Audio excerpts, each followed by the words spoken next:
Hey guys, Justin Bryan here from selfmadesuccess.com, and in this video I'm going to show you 14 marketing strategies for your small business to help you get more customers and get more sales. So the first thing I want to point out before we really get into deep strategies is you need to start out focusing on just one or two strategies for traffic.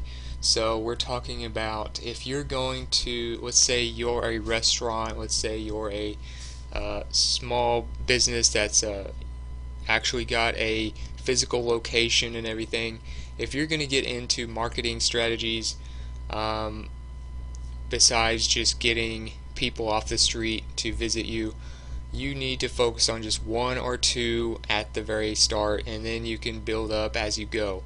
But if you try to do them all, if you try to do everything I tell you in this video all at once from the very beginning, you're probably not going to get too far. So just keep that in mind. Stay focused on one or two ways of getting more customers, and as far as traffic and things like that.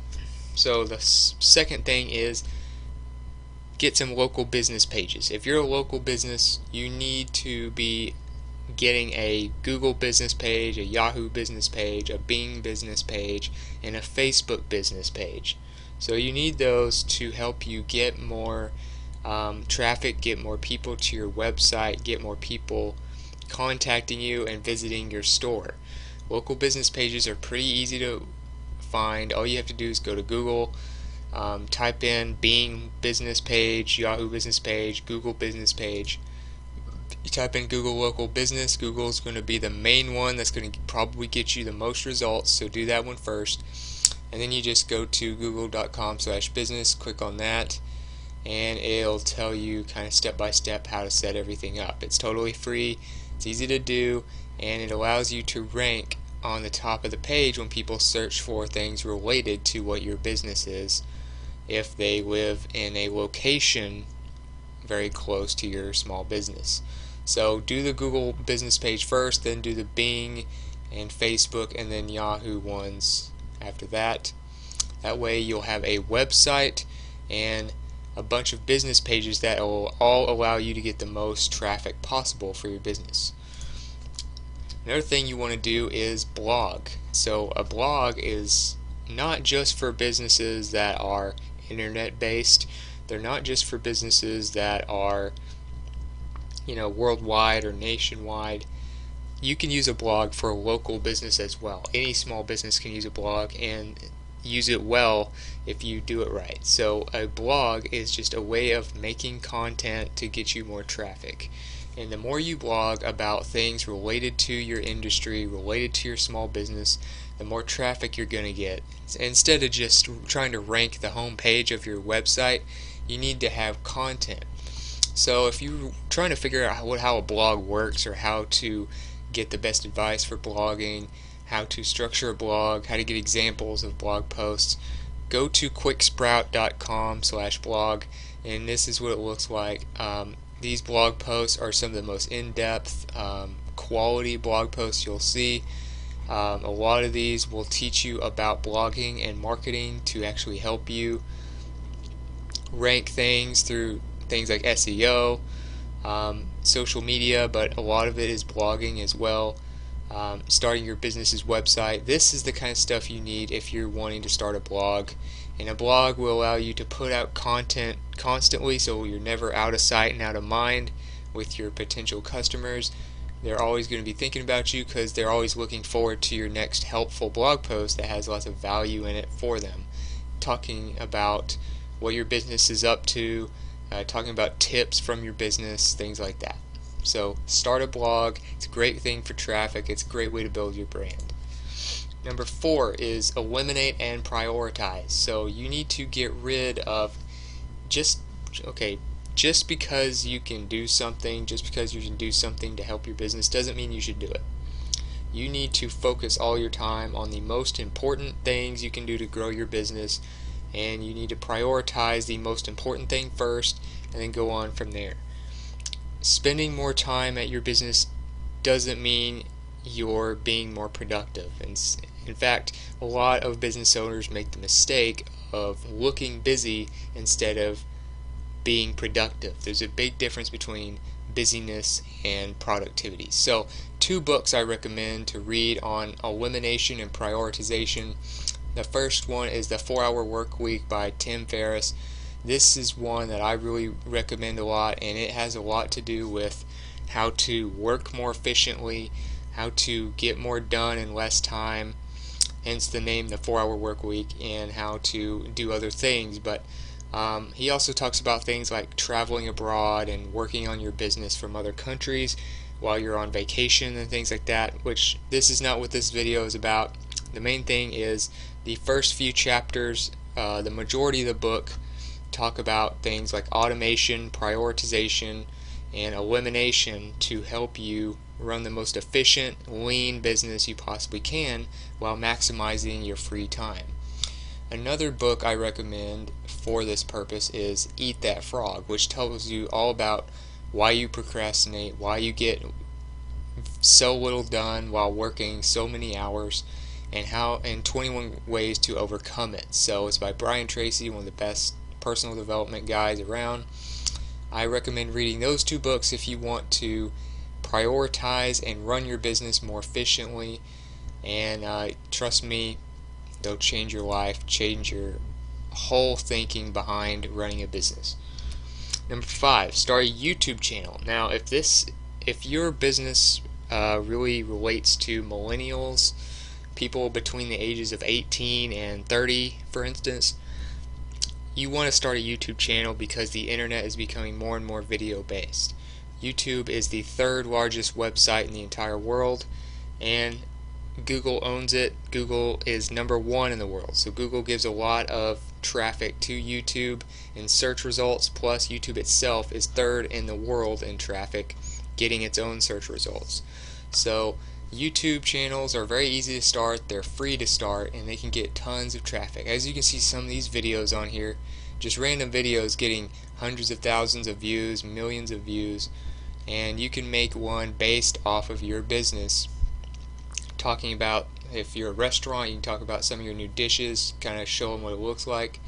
You can talk about things like tips that you can give, latest things your business is working on, behind the scenes stuff, promotions, all kinds of stuff on your YouTube channel.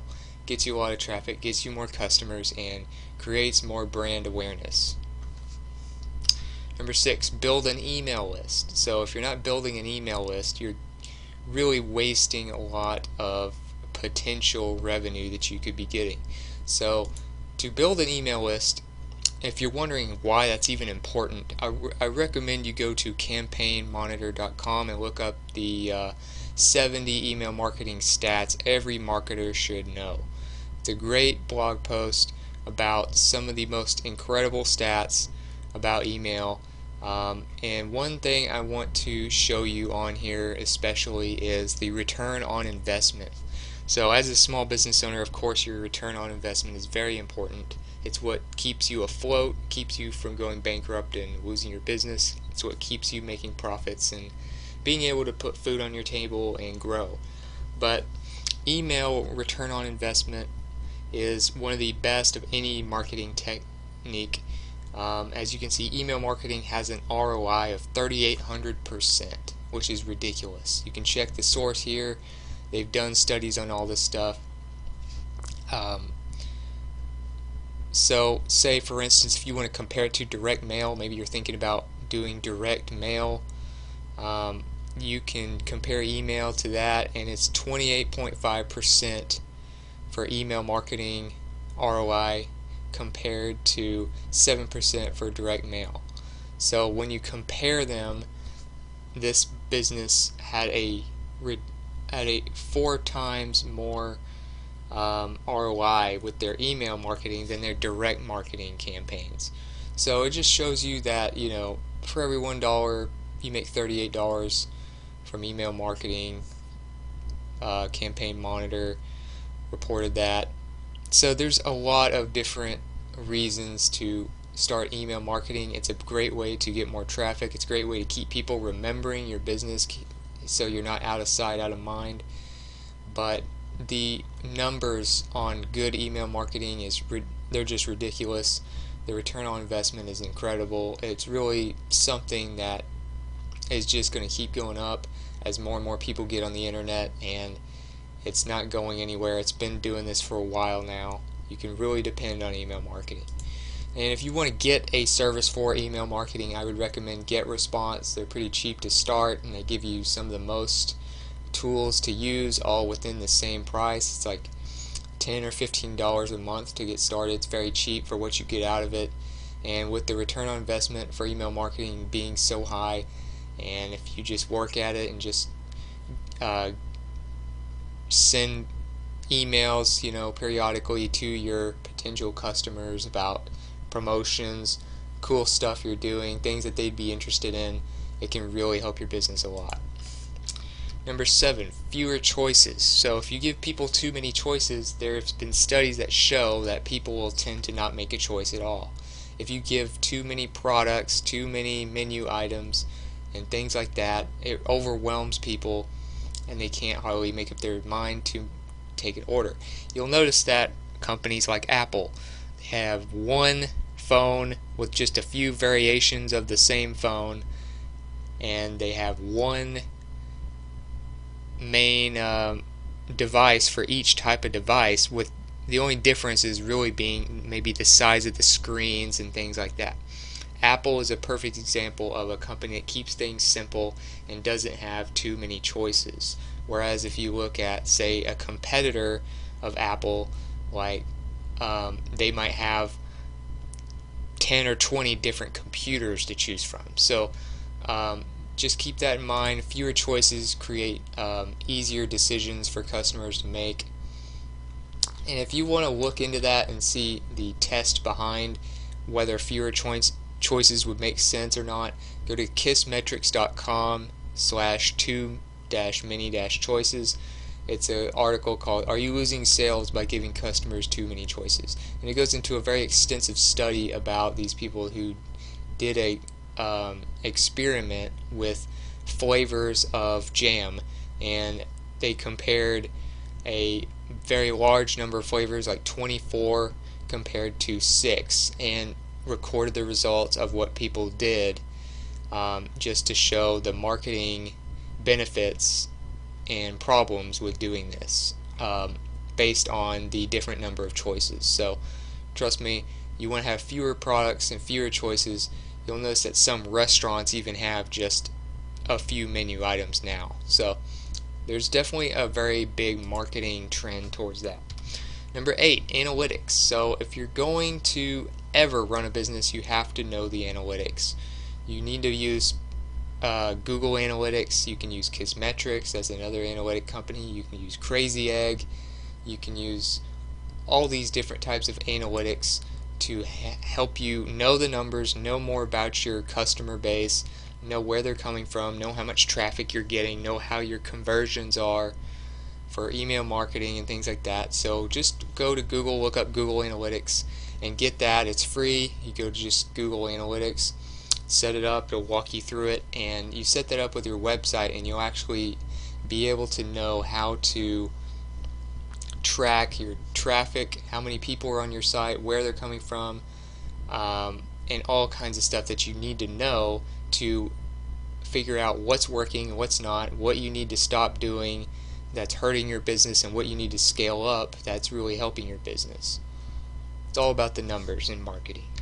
Number 9 is automation. Automation, of course, will save you time and allow you to prioritize better and put your time more into the biggest decisions, the biggest things that you need to work on for your business. Instead of doing every little thing yourself or having a bunch of employees do a lot of stupid minor tasks that they don't need to do, you need to automate them through outsourcing or technology. So if you need some tools for automating your small business, you can actually go to this article at entrepreneur.com. It's called 15 Tools to Create Automation in Your Small Business. It's a great article full of tools that you can use, like Hootsuite for your social media posting. You got some all-in-one marketing softwares like HubSpot, Infusionsoft for email marketing. If you need to go to the next level after, say, a GetResponse or an Aweber, Infusionsoft is kind of the next level up for email marketing automation. There's all kinds of different great tools on here, so I would recommend you check that out if you're looking into saving time and automating some of the minor things that your business does to help you run more efficiently. Number 10 is social media. Of course, you need to be doing social media. You need to be marketing on social media. You need to be creating brand awareness. You need to be getting followers and things like that. You need people to know about you on social media, because a lot of people are more interested in a brand on social media than they are about seeing some commercial or some advertisement about you. People get to where they tune out advertisements more and more, whether they're on the internet, on the highway, or on TV. And social media is a place where they connect with their friends, they talk to people they know, they follow people they're interested in. And if you can get a big follower base and get people interested in your content on social media, that's kind of like a vote from people that says they really are interested in what you're doing. And their friends will see when people share your posts on social media, like them, comment. And so that's what you want. When people see their friends endorsing a company on social media, they're way more likely to buy whatever it is you're selling. So create a social media base, learn social media marketing. There's a whole bunch of videos I've done on social media marketing: Facebook, Twitter, Pinterest, Instagram. Check those out on my video channel. Also go to socialmediaexaminer.com. It's a great social media marketing blog. I definitely recommend them.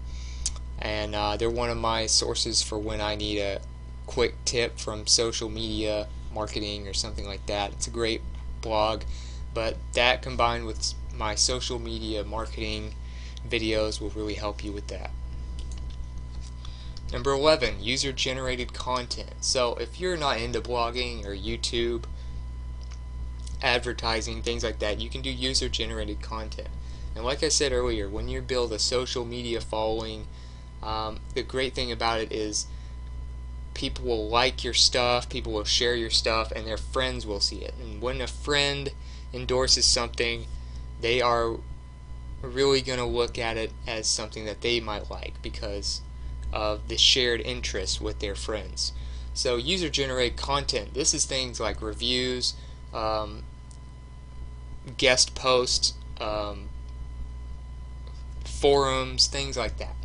So when you give people an actual voice on your website, it really makes a huge difference, instead of just being the dictator of your site that doesn't allow for anyone outside of your company to say anything. So you need to allow comments, you need to allow reviews, you need to allow, if you can, allow a forum where people can talk about the different things that your business is up to, or allow people to be able to post on things. For instance, Reddit. If you've ever been on Reddit before, you can look that up. It's kind of like social media, but a little different. It's a place where people can talk about any subject they want. It's user generated. Reddit has become a huge website, one of the top ones in the world, and it's not because Reddit makes that much content from the company, it's because their users make all this content all the time. Or Quora. Quora is another example where people post questions and users answer them. So different users are always posting all the time because you have some of those users posting questions and a lot of other users answering the questions. So one thing I would tell you to do is look up user-generated content on Google and check out this post right here. It's called 10 user-generated content campaigns that actually worked on HubSpot. It's a really good post. There's another one you can look at called user-generated content is how you get your customers to sell for you, which is obviously a very compelling headline. It's how you get people to do word of mouth, endorsements of your stuff, let their friends know that they're interested in your company, all using user-generated content. So this article on entrepreneur.com and that one on HubSpot right there. Those two are great articles to read about user-generated content, things that work, things that don't, and how to get people to actually sell your stuff for you without your company having to do all the legwork. Number 12, Facebook or Bing PPC ads. Now this is where you pay per click. That means when a person is searching for something or they're on Facebook and they click your ad, you pay a certain amount for that click. That means they're interested in whatever your ad's about. So Facebook and Bing are the ones I mentioned because they are actually affordable and they can actually target the best for people. Now Google targets very well. Google AdWords is the other PPC advertising, but Google AdWords has been driven up in prices because so many people use them, because Google is the top search engine. Google is just very expensive for advertising now, so you need to wait till you're a little bit farther along and before you want to even think about getting into Google ads, if at all. So I would really recommend Facebook over Bing because Facebook can target more. They target interests, pages people like, the age of the customers, the region that the customers live in. All kinds of stuff can be targeted on here, even occupations, family status, and all kinds of stuff on Facebook. So you can really laser target your potential customers and in a much better way on Facebook while not having to overpay on your clicks. So you can go to facebook.com/business/products/ads, and then you can just click this button right here that says create an ad. You need to have a Facebook page first. I would recommend doing that and then creating ads off of your Facebook business page. But Facebook ads are great if you want to get into paid advertising. If you have a pretty good ad budget, go for Facebook. Number 13, state the benefits of your business in one catchy sentence. This is kind of like a slogan, except you're talking about, you need to have a one-liner that's very catchy, very easy to remember, that tells people why your business is better than the competition, why they should do business with you.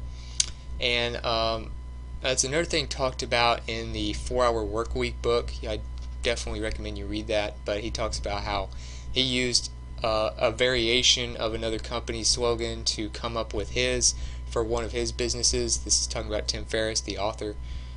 He built a very successful supplement business with that, and he talks about that in the book.